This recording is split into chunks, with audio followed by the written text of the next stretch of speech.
ஒரு காலையில் கோயில் மண்டபத்தில் முன் ஒரு புலவர் அமைதியாக அமர்ந்திருந்தார். அப்போது கையில் குட்டி குடுவையுடன் ஓடி வந்த சிறுவன் கேட்டான். சிறுவன், புலவரே, இன்று எல்லோரும் அதிகாலையில் குளித்து சூரியனை நோக்கி தண்ணீர் ஊற்றுகிறார்களே, அது ஏன்? புலவர் சிரித்தபடி, குழந்தையே, இன்று ரத சப்தமி.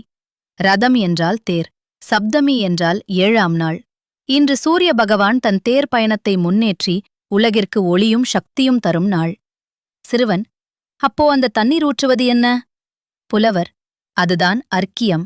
அர்க்கியம் என்றால் சூரிய பகவானுக்கு நன்றி கூறி பக்தியுடன் தண்ணீரை அர்ப்பணிப்பது. சிறுவன் ஆர்வமாக, தண்ணீர் கொடுத்தால் என்ன பயன்? புலவர், குழந்தையே, சூரியனால்தான் நமக்கு ஒளி, வெப்பம், உயிர். அதனால் காலை நேரத்தில் இரு கைகளாலும் தண்ணீர் எடுத்து சூரியனை நோக்கி அளிப்பது உடலும் மனமும் தூய்மையடையச் செய்கிறது. சிறுவன், சூரியனுக்கு தேரும் இருக்குமாம்? ஆம், 7 குதிரைகள் இழுக்கும் தேரில் சூரியன் பயணிப்பதாக சொல்வார்கள். அந்த 7 குதிரைகள் வாரத்தின் 7 நாட்கள், ஒளியின் 7 நிறங்கள், மனித உடலின் 7 சக்திகளை குறிக்கும். சிறுவன், அப்படியென்றால் இன்று அர்க்கியம் கொடுத்து சூரியனை வணங்கினால் நானும் நல்ல சக்தி பெறுவேனா? நிச்சயமாக. சூரியனை வணங்குவது என்பது ஒளியை மதித்து வாழ்க்கையை முன்னே நகர்த்துவதே.